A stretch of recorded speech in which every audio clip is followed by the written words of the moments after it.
Fed Chairman Powell talks today, and ahead of those talks, where do interest rates go next?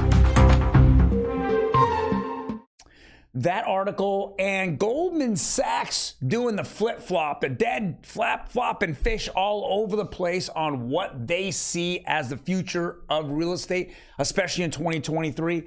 Next here on Real Estate Daily. Welcome everyone. My name is Troy, and every day we go over the latest news in real estate, housing, and the mortgage market. Now, before we jump in, do me a favor, hit that subscribe button. Boom, boom, boom, boom. I want to get the best 5 to 10 minutes in real estate on a daily basis. All right, so let's jump right into it. Today, Fed Chairman Powell says inflation is starting to ease, but interest rates still likely to rise. So he's seeing that certain factors of this economy are going down. Now, if you kind of look back and you say, yeah, gas prices have gone down. Absolutely. The factor was it was manipulation that got it down. It wasn't because of supply and demand. It's not because of those factors. So he's saying that part of it's going down, but there's still a lot of factors that show there's a lot of resiliency in inflation. And we obviously know that the unemployment rate just came in at 50, 60-year lows. Now, a lot of us don't believe that we've added 500,000 jobs, the biggest month in the last, year or two, to the economy when we saw all the job layoffs just crush in January, yet we have all-time highs. That doesn't make any sense. Now, I've come up and I've said this before, and I'll say it again. We're looking at, the jobs being counted. Even if someone has 3 jobs, it's counted as 3 jobs, not counted as one person. And that's what's hurting the numbers significantly. People need to have more income. And to do that, they get more jobs, and more jobs meaning that it looks like the labor market's stronger than it actually is. We just saw that as of today, in the numbers, there's over 100 million people not employed. Very interesting. All right, let's jump into it. Very controversial article. We keep seeing this over and over. Yes, your president, who some of you voted for, said Biden's one-size-fits-all plan to protect renters comes at the expense of mom-and-pop landlords. What to do if you still want to slice up the piece of the real estate pie.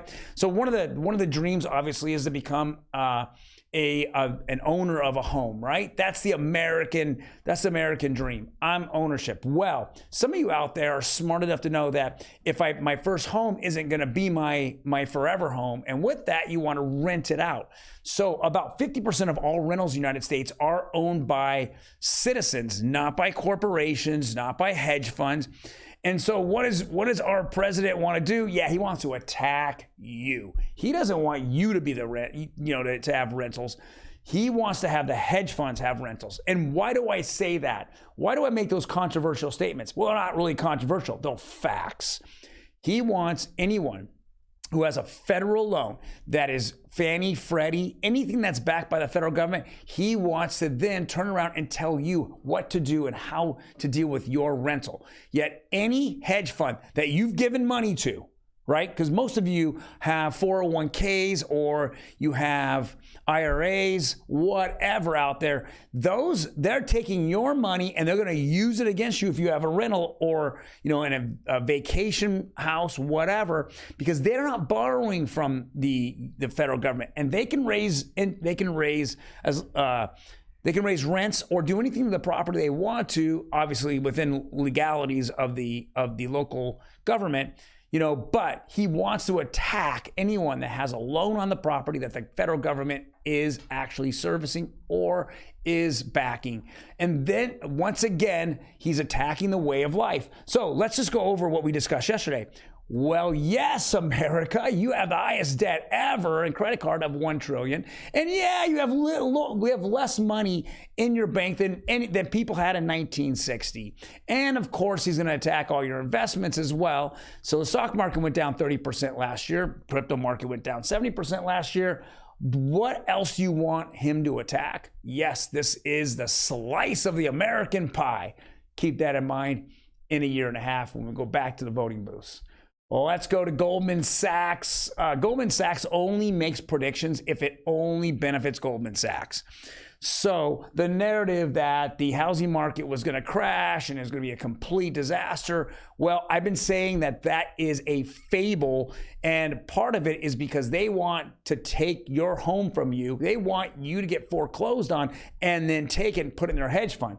But now they're realizing that they can't continue to go against that grain, because we know that the last 45 days we've seen interest rates fall dramatically and there's been no inventory. So we don't see housing prices collapse whatsoever. In fact, they're held strong.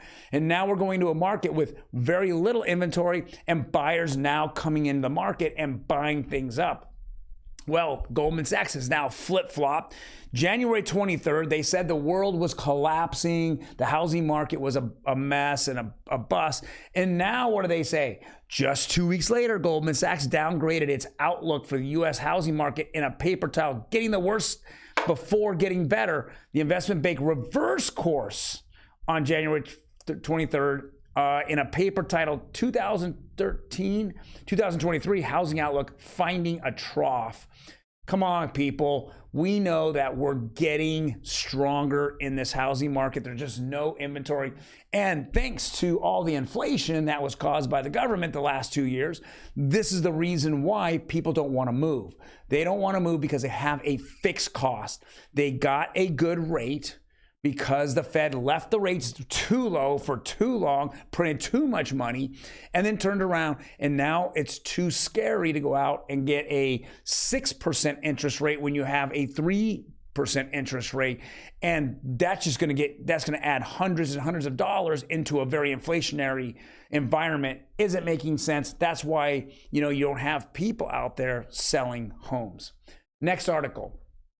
It says 2022 named the busiest moving year over the past decade. We've seen this is in Housing Wire. Of course, we've seen this. We've seen people just leave this state of California like mad. One of the biggest hemorrhage states out there. Now we are seeing that, from other Asian countries. We're seeing people flood in. They just haven't. They're coming from oppressed, areas in Asia, and they're coming in here, and they just don't know that this is somewhat of an oppressed state, right? So with that being said, we saw that there were several different moving companies saying that there was more people leaving California than any other state. I completely agree. I know a lot of my sellers just left the state, took the cash, went to another state, and decided, hey, I can buy a house out there. I don't have to pay crazy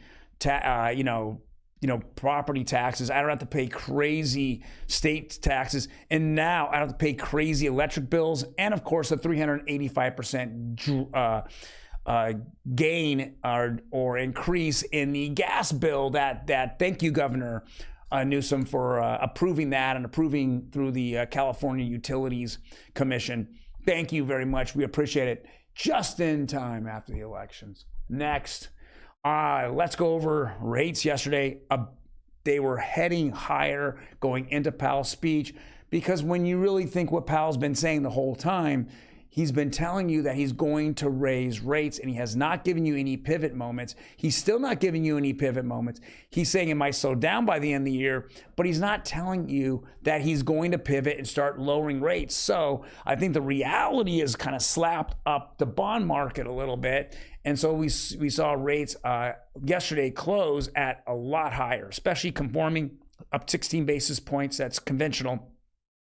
FHA went up 12 basis points, and we saw jumbo drop, which jumbo's just been soaring. Once it literally touched that, under 5%, under 6% mark, it literally bounced off it and shot straight up. But now it's kind of teetering in between conventional and FHA. So we'll see what happens there. All right, people, I'm hoping that this will give you some kind of direction. If you're a buyer out there, definitely, if you're looking for a, part of your budget to be stable, not to be inflationary, well, that's where you're buying a house and you're not renting. Doesn't make any sense. Keep that in mind. The inventory is not here, and we are seeing multiple offers on properties. Make the better decision, make the best decision. Look for, I mean, in my eyes, look for, I get in, I look for rates to fall in the next 24 months, and then I can lower my payments that way, but at least I have a top or a ceiling on those payments right off the bat. Well, guys, thank you very much for joining me today. I will see you on Wednesday. Talk to you later.